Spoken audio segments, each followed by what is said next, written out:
Welcome back after a winter sabbatical. It's time to fire up agronomy updates from the field and from my desk before the growing season starts.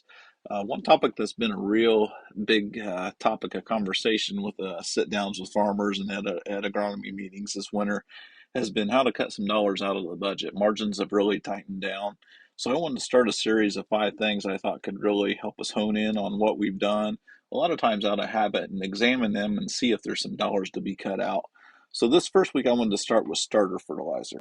So just to set up the stage, it's really good to look back at growth stages and see just what the plant needs in terms of nutrients at that time. So my graph here I have on the left side, if you look, I'm going to concentrate on the time prior to V5. So right in this area here, we really don't need a lot of nutrients. So if you look at nitrogen, potassium, phosphorus, and sulfur, you can see that uptake curve is really slow right there. So you're talking in the neighborhood of maybe 5, maybe 10% if you stretch it on those lines. So what that tells me is I think of a V5 corn plant, so something that's not quite that big, but probably a corn plant that's about a foot high. It just really doesn't need a lot of nutrients at that time. So do I really need a nutrient pack starter package? So, the answer to that is I need some. And I've got to think of where my roots are and how they get them. So starter is a nice place to get some concentrated nutrients. But what if my soil levels are high? Do I really need high levels of a lot of things in a starter package, or can I get by with a pretty inexpensive starter package where I can still get that dry down and help some early growth?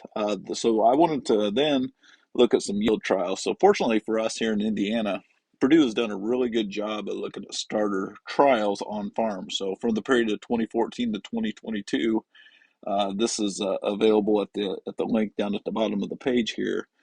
Their results showed the most consistent payoff was you saw corn be around the point drier at harvest. So that tended to be pretty consistent, and that's likely due from the early growth you see from starter. So when it took off, greened up, and grew, you got that point drier at harvest time. So what if you look at yield? So out of 55 trials, they only saw a yield in 24 of those 55 trials. So this was versus a no starter scenario. So on the yield side, starter didn't pay off on the yield side near as much as it did for dry down. Then the second bullet point I got there, the third bullet point with the yield increase in 4 out of 55.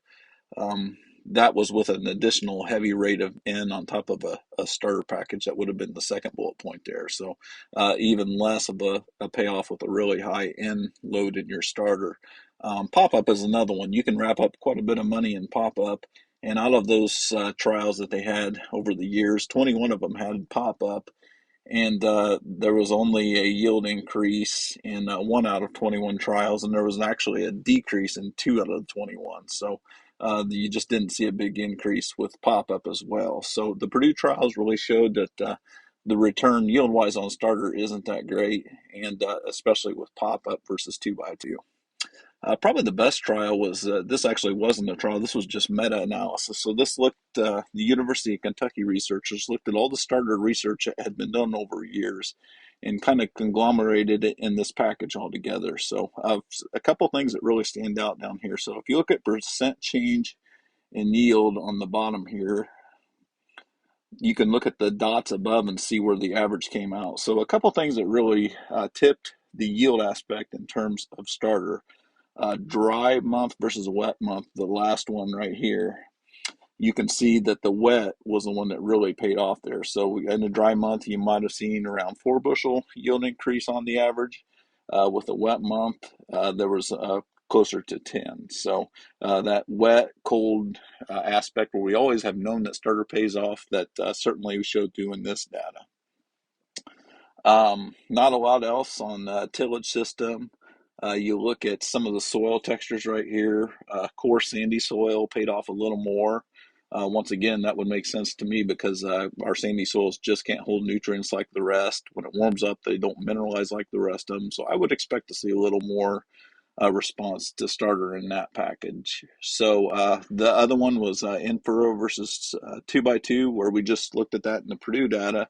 This is showing a pretty consistent yield increase with it. Both of them are right around 3 to 4 bushels. So A little bigger take on starter fertilizers overall. So, just to kind of wrap this up, so what if I wanted to cut money this year on starter? So, I think the first place I would look is my soil test levels. So, if I look and I see medium to high to very high levels in my phosphorus and potassium levels, I would really examine my starter package, and maybe I go with a package that's a little cheaper and go with a mixture of some nitrogen and sulfur. So, for example, a 28% and a little bit of thiosol in there, you can get you a pretty good starter package that you could get at a pretty reasonable cost, and probably take it from what you would plan to put on dry fertilizer for either of them nutrients. So, not really costing yourself any money.